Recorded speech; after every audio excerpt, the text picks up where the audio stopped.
Hello friends, welcome to Modern Classes. देखिए, आज हम लोग जानने वाले हैं फिजिक्स का एक इम्पोर्टेंट टॉपिक प्लवन के विषय में जानने वाले हैं। यानी प्लवन क्या होता है और इसी के विषय में बहुत विस्तृत तरीके से जानेंगे। और इसी वीडियो में हम लोग ये भी जानेंगे कि पानी के ऊपर बर्फ़ तैरने लगता है या कोई वस्तु कैसे तैरता है। जैसे में जहाज़ हो गया, यानी पानी वाला जहाज़। पनडुब्बी है, वह पानी के नीचे की ओर क्यों चलती है, यानी पानी के नीचे होकर क्यों चलती है, इसके विषय में हम लोग जानेंगे। इसी वीडियो में हम लोग यह भी जानेंगे कि जो दूध की शुद्धता मापी जाती है वह किस यंत्र से मापी जाती है और वैसा मापने में उस यंत्र में ऐसी घटना कैसे पाई जाती है, इसी के विषय में हम लोग डिटेल्स जानेंगे। और इस वीडियो में हम लोग आर्किमिडीज के सिद्धांत के विषय में भी जानेंगे। देखिए, कोई वस्तु है, वह कील वगैरह है, जिससे हम पानी डालते हैं तो वह डूब जाता है लेकिन ना तैरते रहता है। इसके विषय में हम लोग इस वीडियो में जानेंगे और विस्तृत तरीक़ा से हम आपको अपने लैंग्वेज में, यानी आपके अपने भाषा में सिखाने का प्रयास करेंगे, समझाने का प्रयास करेंगे। आप वीडियो के अंत तक जरूर बने रहिएगा, तब आपको बहुत ज़्यादा बेनिफिट होगा। तो चलिए दोस्तों, हम लोग स्टार्ट करते हैं। लेकिन स्टार्ट करने से पहले आपसे एक छोटा सा रिक्वेस्ट करेंगे। यदि आप हमारे चैनल पर अभी तक नए हैं और सब्सक्राइब नहीं किए हुए हैं तो कृपया हमारे चैनल को सब्सक्राइब कर लीजिए, साथ ही साथ बेल आइकन प्रेस करके लेटेस्ट नोटिफिकेशन को ऑन कर लीजिएगा। चलिए हम लोग पहले समझते हैं प्लवन से पहले हम उत्प्लवन को जानते हैं। उत्प्लवन क्या होता है, या उछाल कहते हैं इसको, या उत्क्षेप भी कहते हैं हम। इसके विषय में हम लोग समझते हैं। हालांकि जो भी इस पर कुछ लिखा गया है, इस पर बहुत ज़्यादा आपको ध्यान नहीं देना है। हम इसलिए इसको लिखे हैं कि भाई जो भी कुछ हम बताएंगे, यदि इस बात को आप स्पष्ट नहीं कर पाएंगे तो हम थोड़ा सा हट जाएंगे। आप इसका स्क्रीनशॉट ले लीजिएगा, उसके बाद इस चीज़ को अपने नोटबुक में नोट कर लीजिएगा या इसे पढ़ के समझने का प्रयास कीजिएगा। वैसे हमारे समझाने का ही ऐसा तरीका होगा कि आपको 100% दिमाग में एकदम याद हो जाएगा। चलिए पहले हम लोग समझते हैं क्या कि उत्प्लवन, या जो उत्प्लावन होता है या उत्क्षेप होता है, वह होता क्या है। पहले हम जो लिखी हुई बातों को पढ़ते हैं एक बार, उसके बाद हम समझाने का प्रयास करेंगे। देखिए, इसमें लिखा गया है कि जब कोई ठोस वस्तु द्रव में डुबाई जाती है तो उसके भार में आभासी कमी आ जाती है। ऐसा जिस बल के कारण होता है उसे उत्प्लवन बल कहते हैं। समझिएगा, हालांकि यह तो डिफिनीशन हो गया, इस डिफिनीशन को हम नहीं लेकर चलेंगे, हम आपको एक एग्जाम्पल के तौर पे समझाने का प्रयास कर रहे हैं। जैसे देखिए, यदि किसी वस्तु को यदि आप पानी वगैरह में डालिएगा तो ऐसे उठा के, जैसे मान लेते हैं जैसे इसको ही एक धागे की सहारा से हम ऐसे पकड़ लिए हैं और उस धागे की सहारा से इसको हम पानी में डुबोते हैं तो यह हमें बहुत ज़्यादा भारी लगता है। लेकिन जब पानी में डुबोते हैं तो थोड़ा सा इसके लगता है कि इसका वजन जो है वह कम हो गया।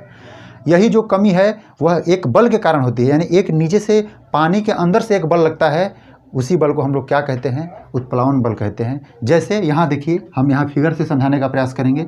जैसे देखिए, यहाँ एक बाल्टी है, इस बाल्टी में पानी वगैरह भरा है, ऊपर से एक वस्तु को डाला जाता है। एक वस्तु को जब डाला जाता है तो उसके भार में आभासी कमी महसूस होती है। हालांकि वह रियल कमी नहीं होती है, यह बात ध्यान दीजिएगा। जैसे कि हम 5 kg का यदि एक वस्तु को हम चाहते हैं पानी के अंदर डुबोने के लिए, ऐसे तो होता क्या है कि हम जो ही पानी के अंदर डुबोते हैं तो जो उसकी 5 kg वाली मात्रा है वह हमें कम महसूस होने लगती है। हालांकि यह जो भार है वह ओरिजिनल में कम नहीं होती है, उसका जो भार है वह वास्तव में 5 kg ही रहता है, लेकिन हमें महसूस होता है कि वह कम हो गया। हमको ऐसा महसूस होता है कि जो वजन है वह कम होता चला जा रहा है। तो ऐसा जब महसूस होता है तो वह उसके पीछे एक रीजन होता है क्या, कि नीचे से ऊपर की ओर एक बल लगता है जिसे हम लोग उत्प्लवन बल कहते हैं। इस बात को याद रखिएगा, इसी चीज़ को हम लोग कहते हैं उत्प्लवन बल।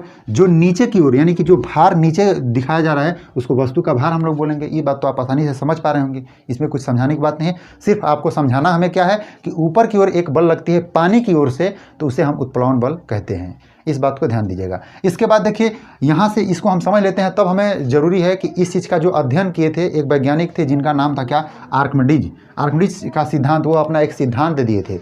उन्होंने क्या सिद्धांत दिए थे, थोड़ा सा ध्यान दीजिएगा। इस चीज़ को हम ऐसा रियल लाइफ में यूज करके दिखाएंगे कि आपको लगेगा कि नहीं वास्तव में हाँ ऐसा होता है।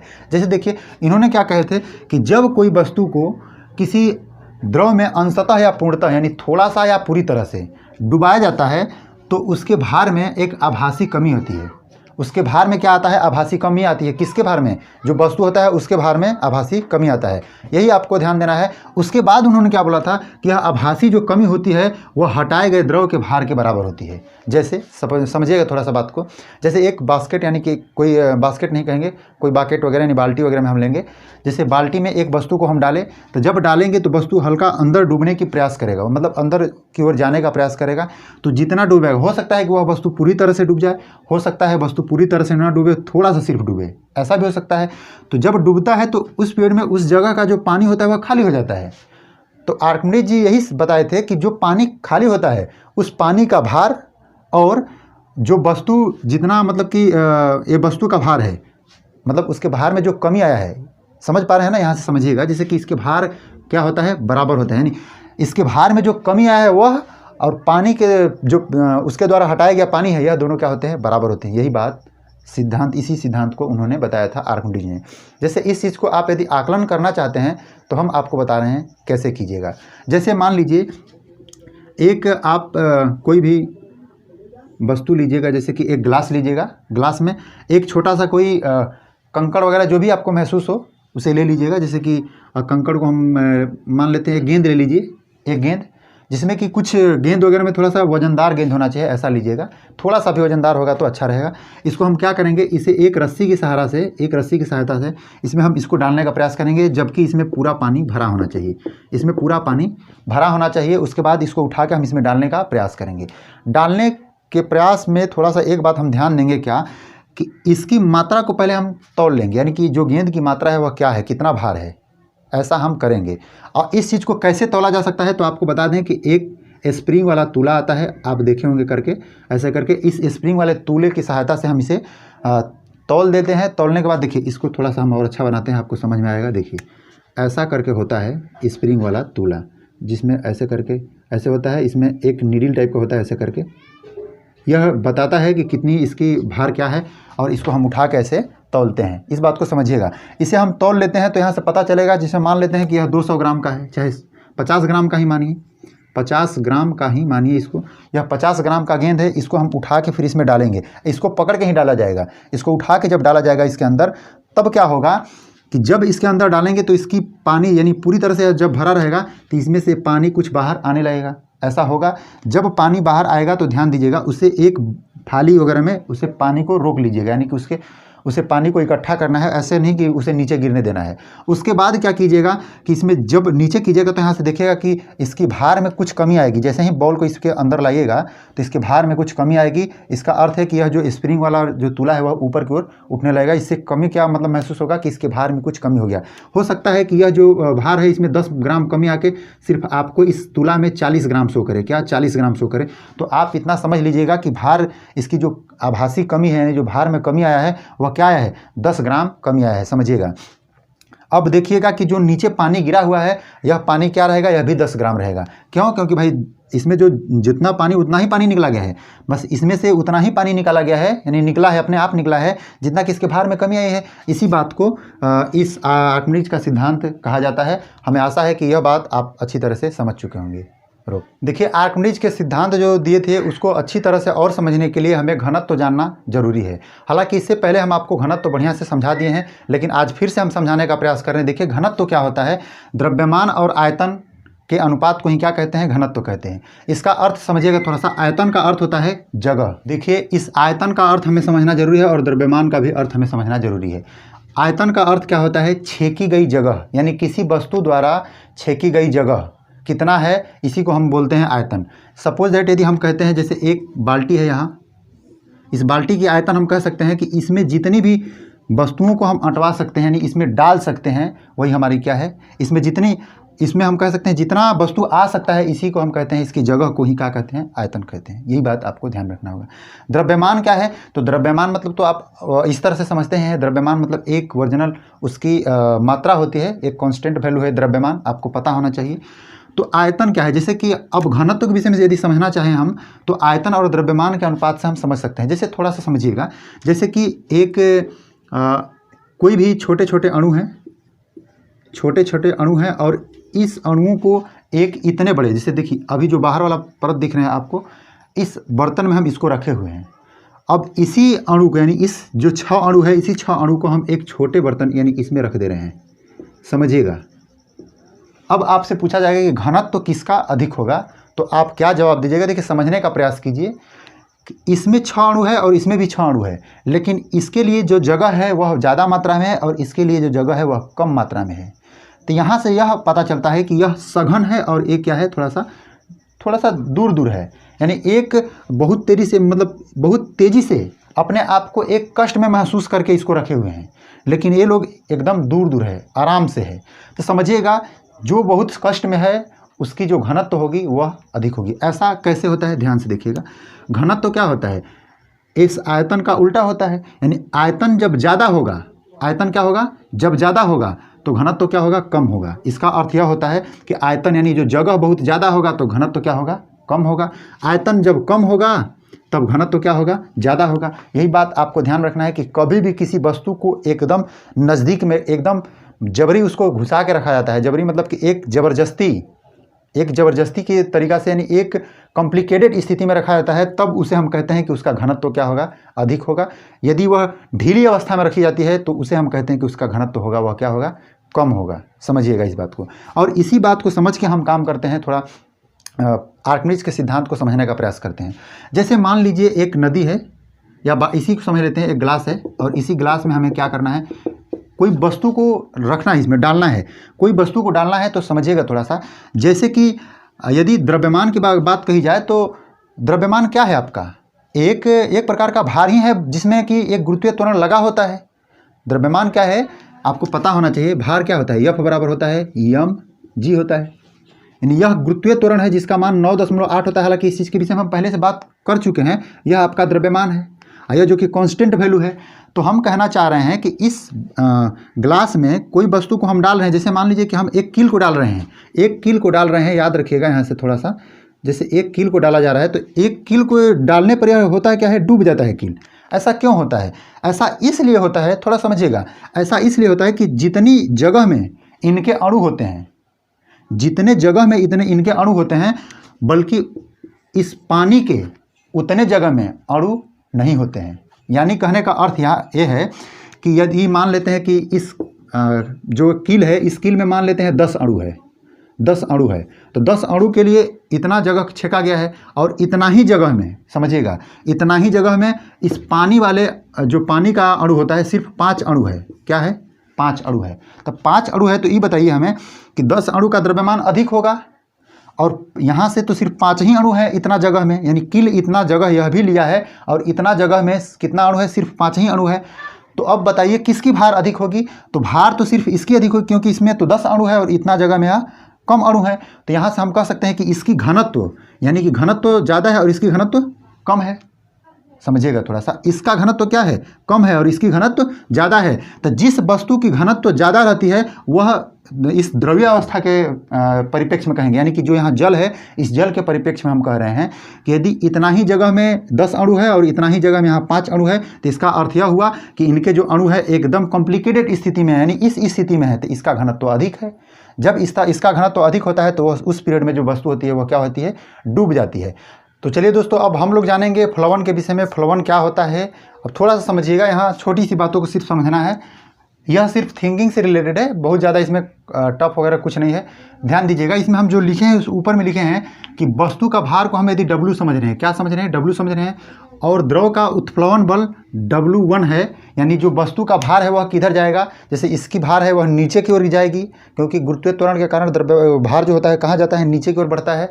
और जो उत्प्लवन बल होगा, इसको तो बताए ही थे कि जब हम पानी वगैरह में किसी वस्तु को डुबाते हैं तो नीचे से ऊपर की ओर एक बल लगता है, नीचे से ऊपर की ओर धकेलने के लिए ऊपर बल लगता है, जिसके कारण इसमें एक कमी आ जाता है। क्या कमी आता है, इसके भार में आभासी कमी आ जाती है, बताए हैं। तो यही जो नीचे से ऊपर की ओर बल लगता है उसको क्या कहते हैं हम, उत्प्लवन बल। तो वही बताया जा रहा है क्या कि वस्तु का भार है वह नीचे की ओर यदि W मानते हैं हम, और उत्प्लवन बल को W1 मानते हैं जो कि ऊपर की ओर है, तो यहाँ से आपको समझिएगा इसके विषय में 3 कंडीशन क्रिएट होंगे। कैसा कंडीशन है, थोड़ा सा देखिएगा।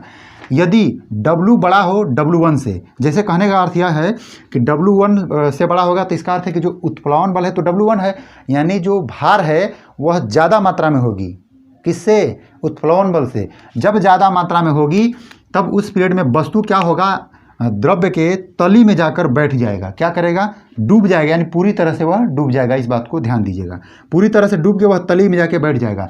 तो जैसे इसी के कारण से क्या होता है, जैसे कि कील है, कील वगैरह क्या करता है कि वह नीचे की ओर जाके बैठ जाता है, कील है वह भारी पड़ जाता है, यानी कि उसका जो भार हो जाता है उसके उत्प्लवन बल से ज़्यादा हो जाता है, इसके कारण कील करता क्या है, वह नीचे जाके बैठ जाता है। अब देखिए दूसरा कंडीशन क्रिएट होता है क्या कि उत्प्लवन बल और भार जब दोनों सेम हो, जब उत्प्लवन बल और भार दोनों सेम हो, यानी वस्तु की जो भार है वह नीचे की ओर वह भी उतना ही है जितना कि उत्प्लवन बल लगाया जाता है, तो उस पीरियड में उसके तली के नीचे वह वस्तु तैरती रहती है। तली के नीचे, यानी जो पानी का सतह है उसके नीचे क्या करता है, तैरते रहता है। तली नहीं कह सकते हैं उसको, हम सतह कहे तो बेटर होगा। ऊपर जो सतह है उसके नीचे क्या करता है, वस्तु तैरता रहता है। कब? जब ऐसी कंडीशन क्रिएट हो, यानी कि वस्तु का भार और उत्प्लवन बल दोनों क्या हो, सेम हो, यानी बराबर हो। जब वस्तु तैरती है तो उसके लिए क्या कंडीशन होता है, इसके विषय में समझिए। यानी कि जो भार होगा उससे उत्प्लवन बल क्या होगा, अधिक होगा। यहाँ क्या कह रहा है कि जो उत्प्लवन बल है वह अधिक है, भार क्या है, कम है। तो उस पीरियड में जो वस्तु है वह सतह पर, ऊपरी सतह पर क्या करेगा, वो तैरेगा एकदम। जैसे कि जहाज वगैरह इसी कंडीशन में रहता है, पनडुब्बी है वह इस कंडीशन में रहता है, कोई कील वगैरह है तो इस कंडीशन में रहता है। हमें आशा है कि जो यह सब बात बताया गया है टोटल आपको समझ में आ गया होगा। चलिए हम लोग आगे बढ़ते हैं। चलिए दोस्तों, अब हम लोग जानेंगे कुछ याद करने वाली बातें, यानी कि कुछ हम इंपॉर्टेंट चीज़ को देखना चाहते हैं और उसके पीछे का रीजन भी जानेंगे क्या है। देखिए, इसमें सबसे पहले एक क्वेश्चन आता है क्या, कि बर्फ़ को पानी में तैरता हुआ देखा जाता है, ऐसा क्यों? थोड़ा सा ये समझिएगा कि बर्फ़ को यदि हम पानी में लेकर डाल देते हैं तो ऐसा क्यों वह तैरता हुआ महसूस होता है। सबसे पहली बात कि क्वेश्चन ये भी पूछता है कि वह तैरेगा या डूब जाएगा। तो सबसे पहले आप बताइएगा कि वह तैरेगा। क्यों तैरेगा, तो ये बताइए आप कि जो उसका घनत्व होता है, इसके पीछे का रीजन होता है क्या, घनत्व। घनत्व होता है, याद रखिएगा। तो इसके पीछे का जो रीजन होता है वह घनत्व, यानी घनत्व क्या, तो जो पानी का घनत्व होता है, यहाँ नोट कर लीजिएगा आप लोग थोड़ा सा, जो पानी का होगा वह घनत्व होता है 1 ग्राम प्रति सेंटीमीटर क्यूब होता है। उसके बाद जो हमारा यहाँ क्या बोलते हैं, बर्फ़ का जो घनत्व होगा वह क्या होता है, ध्यान दीजिएगा, बर्फ़ का घनत्व होता है आपका 0.9 ग्राम प्रति सेंटीमीटर क्यूब होता है। यानी इस बात को देखा गया यहाँ कि पानी की घनत्व से बर्फ़ का घनत्व क्या है, कम है। और जिसकी घनत्व कम रहती है, स्टार्टिंग में हम बताए थे, शुरू में बताए हैं अभी, कि वह वस्तु क्या करेगा, तैरेगा। जैसे कील है तो कील का घनत्व क्या था, बहुत ज़्यादा था, इसके कारण वह तली में जाके डूब जाता था। लेकिन इसका घनत्व है पानी की अपेक्षा क्या है, कम है, इसलिए यह ऊपर की ओर तैरता रहता है। यही बात आपको ध्यान रखना है। हाँ, एक बात यह भी कभी पूछता है बर्फ़ से रिलेटेड कि इसका कितना भाग डूबेगा, कितना भाग तैरेगा, ऐसा यदि पूछता है क्वेश्चन तो थोड़ा सा आप ध्यान दीजिएगा। जैसे मान लेते हैं, हम आपको समझाने का प्रयास कर रहे हैं। देखिए, एक ग्लास है और इसमें हम एक बर्फ़ डालते हैं, जो बर्फ़ यहाँ है, देखिए ऐसे करके, बल्कि न कहें ऐसे करके कहें तो अच्छा होगा, ऐसे करके, ऐसा एक बर्फ़ का छोटा सा टुकड़ा है। उस बर्फ़ के छोटे से टुकड़े का इधर वाला पार्ट, यानी कि हम कहें कि ये वाला जो पार्ट है उसकी ऊंचाई है वह 10 सेंटीमीटर है। सपोज दैट हम मान के चल रहे हैं 10 सेंटीमीटर है, तो उसका 9 भाग डूबा रहेगा। इसका अर्थ यह है कि 9 सेंटीमीटर डूबा रहता है और उसका 1 सेंटीमीटर वाला जो भाग होता है वह ऊपर की ओर दिखाई देता है हमें। तो यहाँ से आपसे जब क्वेश्चन पूछेगा तो पूछेगा कितना भाग डूबा रहेगा, तो आपको बताना होगा कि 9/10 भाग डूबा रहता है। यदि यह पूछेगा कि कितना भाग ऊपर की ओर दिखाई देता है, तो आप कहिएगा 1/10 भाग ऊपर की ओर दिखाई देता है। मतलब इस पहले वाले जो हमारा कॉन्सेप्ट है, इस कॉन्सेप्ट में हमें सिर्फ इतना क्वेश्चन बनता है, आप इसे याद रखिएगा। देखिए, दूसरा बात आता है क्या, कि दूध मापी की शुद्धता, यानी जो दूध मापने वाली शुद्धता होती है, यानी दूध को कैसे हम शुद्धता को मापते हैं, उसमें पानी मिलाया गया है कि नहीं मिलाया गया है, तो इसकी भी जानकारी हमें लैक्टोमीटर से मिलता है। इसको विषय में तो जानते ही होंगे कि इसे हिंदी में दूध मापी कहते हैं, इंग्लिश में इसे लैक्टोमीटर कहते हैं। तो आपको दोनों याद रखना होगा, क्योंकि हिंदी मीडियम वाले बच्चों के लिए थोड़ा सा ये बात एकदम कंपलसरी याद रखना है, क्योंकि यही आपको ऑप्शन में भी आता है कि लैक्टोमीटर, हिंदी में लिखा रहेगा लैक्टोमीटर। तो आपको याद रखना है कि जो दूध की शुद्धता है उसे लैक्टोमीटर से मापा जाता है। और इसका भी रीजन क्या है, इसका भी रीजन है सिर्फ वही घनत्व वाला, यानी कि फ्लोवन वाले आपके बात में आएगा। यानी जो चैप्टर आपका फ्लोवन है उसी चैप्टर से रिलेटेड यह क्या है, ये आपका लैक्टोमीटर भी काम करता है। यानी वो भी क्या है, घनत्व से रिलेटेड काम करता है, यानी यह फ्लोवन से रिलेटेड काम करता है। घनत्व आपका मेन रीजन बनता है उसमें। चलिए, इसके बाद हम लोग समझते हैं हाइड्रोमीटर। याद रखिएगा, हाइग्रोमीटर और हाइड्रोमीटर दो आता है। हाइड्रोमीटर तरल पदार्थों की अपेक्षित घनत्व को मापता है, लेकिन यहाँ जो हाइग्रोमीटर होता है, ध्यान दीजिएगा, हाइग्रोमीटर वह अपेक्षित आर्द्रता को मापा जाता है। उससे क्या मापा जाता है, थोड़ा सा देख लीजिएगा, 1 मिनट।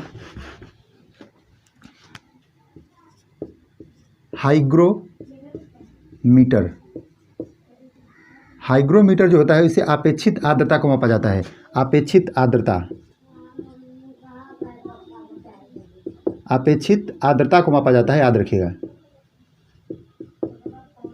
लेकिन यहाँ जो हाइड्रोमीटर है, हम बेसिकली इसके विषय में बात करना चाहते हैं। हाइड्रोमीटर है वह तरल पदार्थों का यानी जो लिक्विड पदार्थ है उस पदार्थों की अपेक्षित घनत्व को मापते हैं। अच्छा, अपेक्षित घनत्व क्या होता है तो इसके विषय में थोड़ा सा जान लीजिए।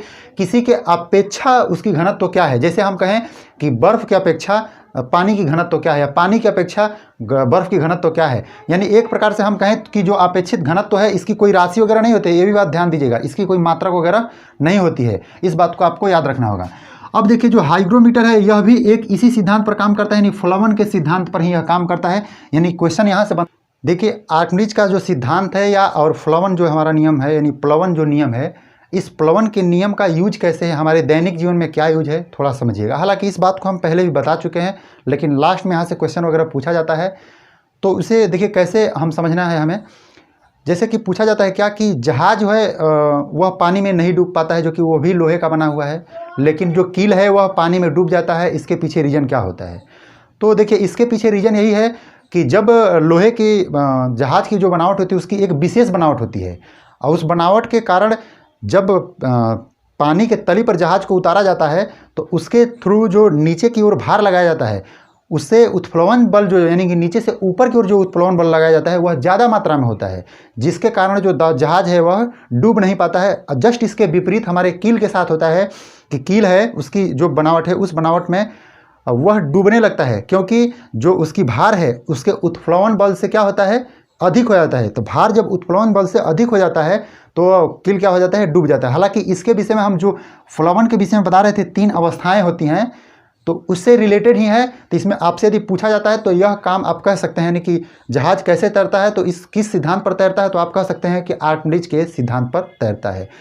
इस बात को आप समझिएगा। उसी तरह से पनडुब्बी वगैरह है यह डूब जाती है, यानी कि डूब के चलती है, पूरी तरह से डूब के नहीं, पानी के तल के नीचे की ओर होकर चलती है। यानी कि इस बात को समझना है आपको कि उसमें जब उत्प्लवन बल और क्या बोलते हैं वो नीचे की ओर भार, यानी नीचे की ओर जो भार है और ऊपर की ओर उत्प्लवन बल जब दोनों बराबर अवस्था में रहती है तो उस पीरियड में होता क्या है कि जो पनडुब्बी है वह पानी के सतह से नीचे की ओर तैरती हुई चलती रहती है, यानी कि पानी के बीच में वह तैरती हुई चलती रहती है। आशा है कि जो भी कुछ आज बताया गया होगा आपको 100% समझ में आया होगा। यदि ऐसा है तो हमारे वीडियो को आप लाइक कर दीजिए, दोस्तों के साथ शेयर कर दीजिए। यदि आपको कुछ पूछना है तो देखिए वो डिस्क्रिप्शन बॉक्स में आपको एक व्हाट्सअप नंबर मिलेगा, आप वहाँ हमें पूछ सकते हैं। आपको वहाँ कॉल नहीं करना है क्योंकि वहाँ शायद कॉल न लगे। Thank you.